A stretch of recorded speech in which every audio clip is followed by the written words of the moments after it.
This video series is about how Alberta can leave Canada. Today, we will focus on Canada's Constitution and the importance of referendums. It is vital to understand the correlation between Canada's Constitution and the impact of a referendum in the process of Alberta leaving Canada. Think about this for a moment. Do you remember ever voting in a Canada-wide referendum? If you do, you're quite old, at least 51 years old. That's because there have only been 3 Canada-wide referendums ever. One in about 1898 about consumption, the legal right to drink alcohol. One in 1942 about conscription, the government forcing young men to fight in wars. And the last in 1992 about reconstructing the basic constitutional foundations of Canada. This video is about the Charlottetown Accord referendum in 1992. As a quick recap, in 1980, the province of Quebec held a referendum on whether Quebec should have a different economic and political status in Canada.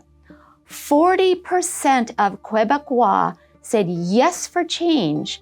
60% of Quebecois said no, they preferred the status quo. Then, in 1982, Pierre Trudeau brought Canada the Revised Constitution Act and Charter of Rights and Freedoms. Premier René Lévesque, leader of the Parti Québécois, refused to sign Quebec's agreement to the 1982 Constitution. In the decade following, great efforts were made to convince Quebec to sign onto Canada's Constitution. All failed, except for one. Quebec elected a Liberal government in 1985 under Premier Robert Bourassa. Premier Bourassa still refused to sign on to Canada's Constitution on Quebec's behalf. Many ideas were discussed about how to make Canada's Constitution acceptable to Quebec. An effort called the Meech Accord failed. The Meech Accord would have entrenched Quebec's place as a distinct society and would have given provinces more decision-making power, such as over immigration. Premier Bourassa threatened to hold another referendum in Quebec if agreement to revise Canada's Constitution was not reached. The heat was on. In the pressure of the times, politicians worked very hard to come up with a compromise for Quebec and all of Canada, and they did it. Credit goes to federal, provincial, territorial, First Nations, Inuit, and Métis representatives.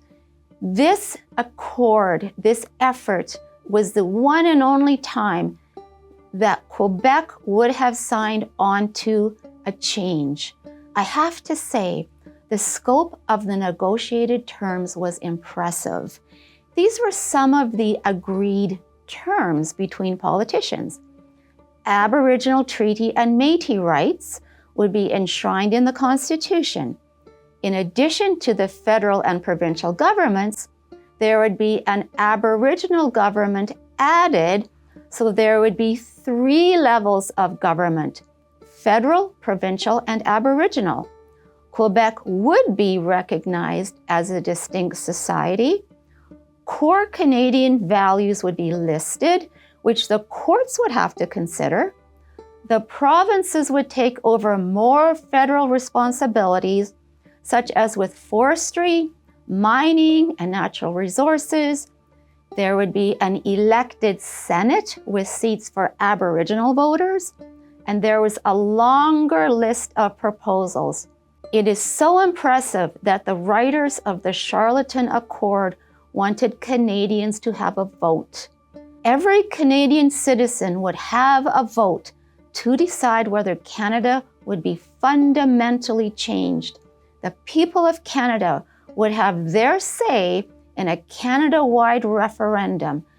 If the people of Canada would have voted yes on this referendum, Quebec would have been in, and Canada would have been fundamentally changed constitutionally. The Charlottetown Accord agreement was finalized on August 28, 1992, under Prime Minister Brian Mulroney. The citizens of Canada voted on October 26, 1992, on this question: do you agree that the Constitution of Canada should be renewed on the basis of the agreement reached on August 28, 1992?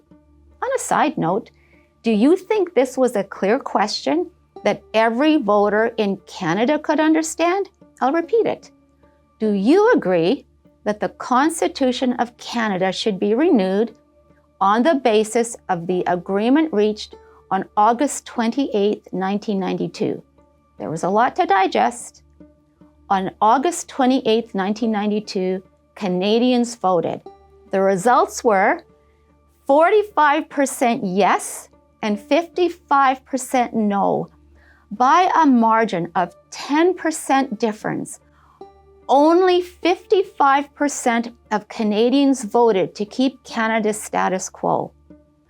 On October 26, 1992, 12 years after the first Quebec referendum, 45% of Canadians wanted to change Canada's constitution. Just over 6 million people wanted to change fundamentally the bedrock of Canada's constitution. About 7.5 million Canadians voted to keep the status quo. So far on Alberta Unfiltered, we've covered Quebec's 1980 referendum and today Canada's 1992 referendum in relation to the Canadian Constitution.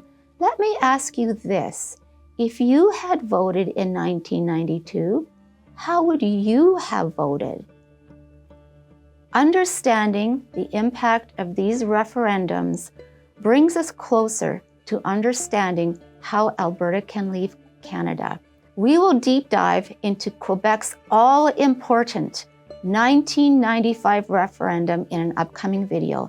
Is it fair to say that in recent decades, Canada has been sitting on a shaky foundation? Would you say that by 1992, not only was Quebec divided about Canada's fundamental constitutional structure, but all of Canada was also deeply divided? Stay tuned on Alberta Unfiltered for further videos about how Alberta can leave Canada. Thank you for tuning in. If you like what you're hearing, please like, subscribe, and share. From the mountains to the prairies.